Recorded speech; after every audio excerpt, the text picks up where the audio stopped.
Computer class. मैं विनोद। हम लोग पुराने कंप्यूटर के बारे में पढ़ रहे थे, जो कि आपको भी बता चुके हैं, पहले वाले वीडियो में बता चुके हैं कि जितने भी पहले कंप्यूटर बनते थे वो सिर्फ कैलकुलेटर के लिए बनाए जाते थे। मतलब उन लोगों का मकसद यही था कि ये लोग बस किसी भी सवाल को आसान तरीके से कैलकुलेट कर सके या जोड़ घटाव जो भी है अपना कर सकें। अभी हम उसी सीरीज में हम लोग अगला पढ़ने वाले हैं माइक्रो प्रोसेसर। ठीक है, आइए हम समझाते हैं। यह है माइक्रो प्रोसेसर। ठीक है, माइक्रो प्रोसेसर 4004। ठीक है, अब एक बार और समझा दे रहे हैं। पुराने कंप्यूटर जितने भी बने थे, ठीक है, जैसे अबेकस, पास्कल, इनिएक, यूनिवैक, ठीक है, ये सब कैलकुलेशन के लिए बने थे। सिर्फ ये कैलकुलेट कर सकते, मतलब जोड़ घटाव गुणा भाग अंकगणित का सवाल हल कर सकते थे। ठीक है, अब जैसे अभी हम समझाएं आपको, यहाँ पे 2 + 2 बराबर क्या हो गया? 4। तो ये तो अपने दिमाग में, आप अपने माइंड में ही कर लिए कि नहीं ये 4 हो गया। लेकिन वहीं अगर कह दिया जाए आपको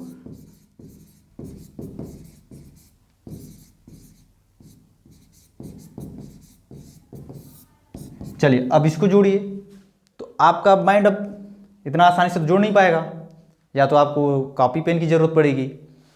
तो पहले के लोग इसी तरीके के सवाल को, जो बड़े बड़े सवाल होते थे, उसको हल करने के लिए जो भी तरीके से अपना मशीन तैयार करते थे उसको कैलकुलेटर बोला जाता था।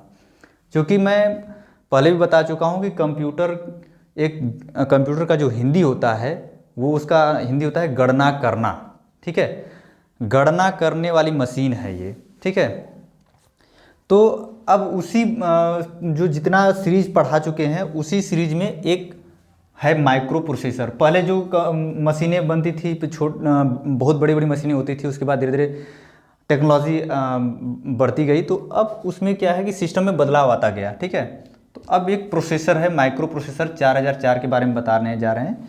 ये है, देखिए, अब यह माइक्रो प्रोसेसर के आविष्कार का श्रेय इंटेल 4004 नामक माइक्रो प्रोसेसर को जाता है।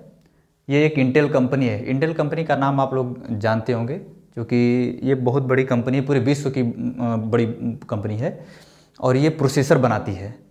और देखेंगे कंप्यूटर, लैपटॉप, डेस्कटॉप, जहाँ भी देखेंगे इसका ज़्यादा इस्तेमाल होता है, बहुत ज़्यादा इस्तेमाल होता है। तो और इसको अच्छा भी लोग मानते हैं।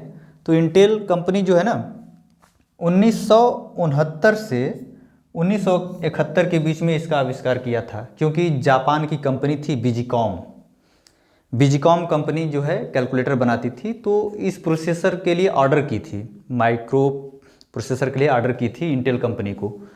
तो उसी के ऑर्डर पे इसने बनाया था। ठीक है, अब यहाँ पे मैं बता दे रहा हूँ। अब देखिए, इसके प्रमुख अनुसंधानकर्ता के तौर पे इंटेल के इंजीनियर टेड हाफ का नाम लिया जाता है। ठीक है, टेड मूलतः चिप डिजाइनर नहीं थे, पर उन्होंने बिजीकॉम चिप में फेरबदल कर इसका निर्माण किया। ठीक है, बस उनको एक नाम लिया जाता है कि नहीं, वो भी एक प्रमुख थे बस इसको बनाने में, लेकिन वो मूल नहीं है। मूल कौन है? देखिए, आधुनिक चिप विकसित करने का श्रेय फेडरिको फेगिन को दिया जाता है। फेडरिको ने ही सिलिकॉन गेट तकनीकी का आविष्कार किया। ठीक है, ये भी इंटेल में ही काम करते थे, वो भी, ये दोनों लोगों ने मिलकर के इसको बनाया था। ठीक है, तो अब इसके बाद जो है हम बताते हैं कि इसमें देखिए, ये है 8 पिन इधर। ठीक है, 8 पिन इधर और 8 पिन उधर, 16 पिन का ये प्रोसेसर था। करीब मानिए तो इतना बड़ा प्रोसेसर था। ठीक है, ये पहला इंटेल कंपनी ने बनाया था, अभी पहला। ठीक है, अब ये जो है, इसका कोड जो दिया गया था 4004, ये इसलिए दिया गया था कि ये सिर्फ 4 बिट पे काम करता था। ठीक है, 4 बिट पे काम करता था, और इसमें 2300 ट्रांजिस्टर लगे थे।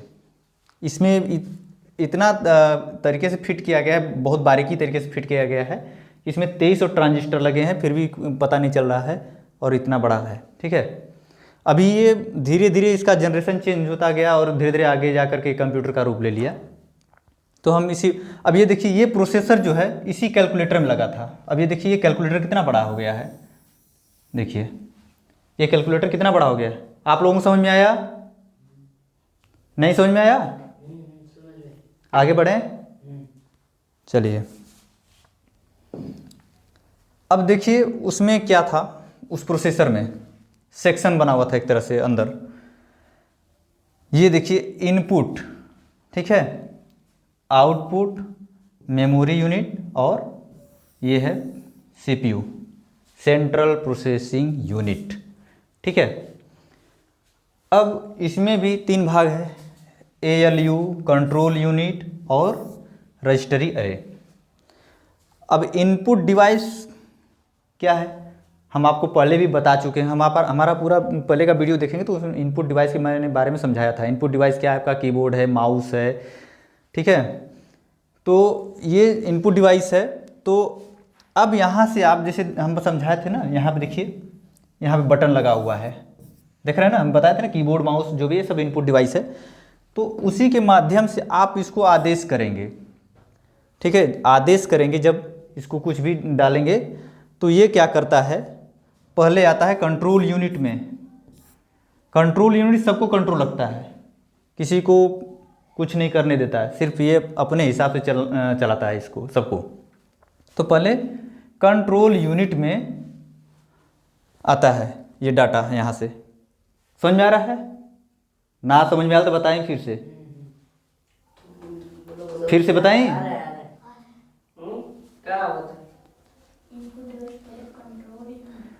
देखा पहले जब यहाँ से ना दू धन दू जैसे यहाँ से इनपुट कैला, ठीक है ना, तो यहाँ से इनपुट कैसे बतौली, इनपुट का माध्यम का हुआ, जैसे कीबोर्ड माउस से कुछ भी से इनपुट डलवा तब बन जाए कंप्यूटर में। तब यहाँ से अब इनपुट कैला तो अब यहाँ प्रोसेसर में आई यहाँ से, ठीक है। यहाँ एक कंट्रोल यूनिट है, कहा कंट्रोल यूनिट। अब कंट्रोल यूनिट का करी, यहाँ से लेकर के पहले मेमोरी में लेके आई, ठीक है, यहाँ मेमोरी में सेक्शन में लेके आई, ठीक है। अब मेमोरी सेक्शन से फिर अब इसमें आएगा रजिस्टर अरे। रजिस्टर अरे में आएगा तो इसको डिकोड करता है। डिकोड मतलब वो समझता है कि ये कैसा क्या है, ठीक है। उसके बाद ये फिर उठा करके कंट्रोल को भेज देता है। फिर कंट्रोल जो है एएलयू को भेजता है। एएलयू मतलब अरिथमेटिकल लॉजिकल यूनिट, ठीक है। अब एएलयू का मतलब हम समझाए तो कि ये नहीं समझ पाया कि आप ये है क्या। तो ये है, ये जोड़ घटाव गुणा भाग सब कर सकता है। जैसे अरिथमेटिकल का मतलब हो जाएगा यहाँ पे जोड़ घटाव गुणा भाग, ये तो समझ में आ गया, ये इतना कर पाएगा। अरिथमेटिकल मतलब अंक गणती, ठीक। लॉजिकल मतलब तार्किक, तर्क वाला, है ना। तार्किक मतलब अब यहाँ पे हम बराबर, छोटा, बड़ा, तर्क वाला होगा ना। अब जैसे कंप्यूटर में तर्क दोगे कि नहीं, जैसे अभी 4 या 8 कैसे पहचानबा कौन छोटा कौन बड़ा है?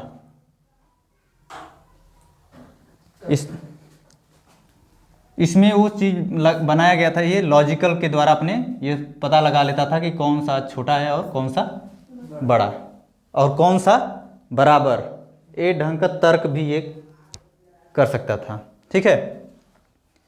उसके बाद यहाँ से ये जब अपना सब कर लेता था, सवाल लगा लेता था, जोड़ घटाव बना लेता था, उसके बाद रिजल्ट को यहाँ से फिर लाता था मेमोरी में, एक कंट्रोल यूनिट को देता था। और कंट्रोल यूनिट क्या करता था, फिर मेमोरी में लाता था और फिर आउटपुट में ले जाके दे देता था। आउटपुट क्या है? आउटपुट आंसर नहीं है बाबू। आउटपुट जो है जिसके माध्यम से आप रिजल्ट को पाते हो। आउटपुट हमारा जब वीडियो देखोगे तो पिछले वाले वीडियो में पूरा पड़ा हुआ है। आउटपुट क्या है? जैसे मॉनिटर, प्रिंटर, प्रोजेक्टर, ये सब क्या है?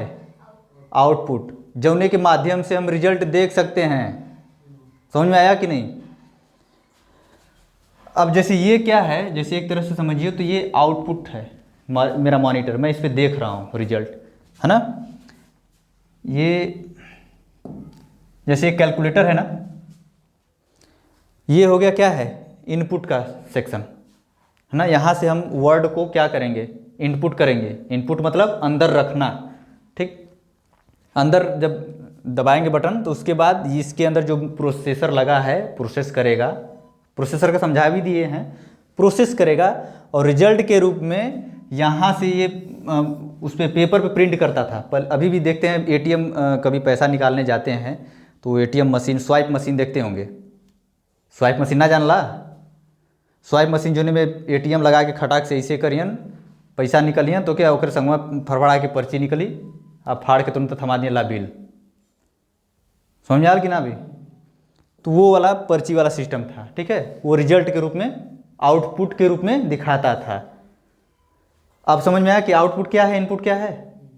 इनपुट ये हो गया, प्रोसेसिंग इसके अंदर है, और आउटपुट में जो रिजल्ट के रूप में दिखावत है, जैसे प्रोजेक्टर, प्रिंटर, डिस्प्ले, है ना, जिस माध्यम से वो दिखा रहा है वो आउटपुट हो गया, ठीक है। आगे बढ़े।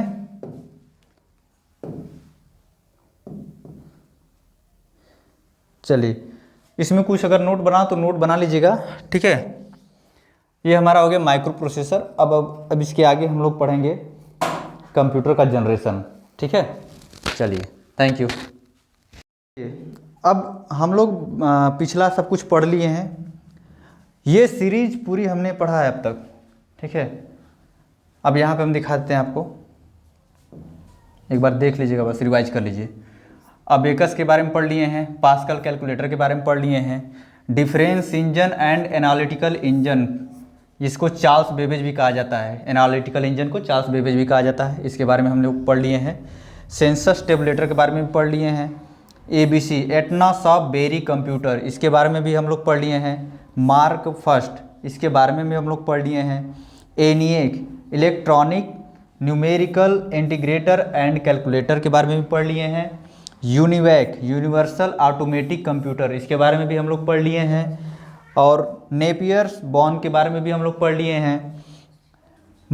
माइक्रो प्रोसेसर 4004, इसके बारे में भी आज हम लोग पढ़े हैं, ठीक है। तो ये पूरी सीरीज हमने आज पढ़ा है। बार बार हमको थोड़ा सा वीडियो काटना पड़ रहा है, क्योंकि हमारे यहाँ अभी आंधी आ गया था तो लाइट चली गई थी, और हमारे यहाँ थोड़ा सा मौसम के हिसाब से लाइट रहता है। मौसम अगर ख़राब है तो लाइट नहीं रहेगी, मौसम सही है तो लाइट रहेगी। तो ये सब समस्याएं हमारे थोड़ा ज़्यादा इशू रहता है इसका। तो अब ये जो है इतनी सीरीज़ तो हमने पढ़ लिया, और अब ये वीडियो जब आप देखेंगे इसके बाद जो है डिस्क्रिप्शन में जाएंगे तो इस वीडियो डिस्क्रिप्शन में हमने इसका पूरा लिंक दिया हुआ है। आप इस लिंक को क्लिक करके आप एक बार फिर से विजिट कर लीजिएगा, एक बार देख लीजिएगा और नोट्स बना लीजिएगा, ठीक है। जहाँ नहीं समझ में आए वहाँ एक बार हमको कमेंट कर दीजिएगा, ठीक है। Thank you.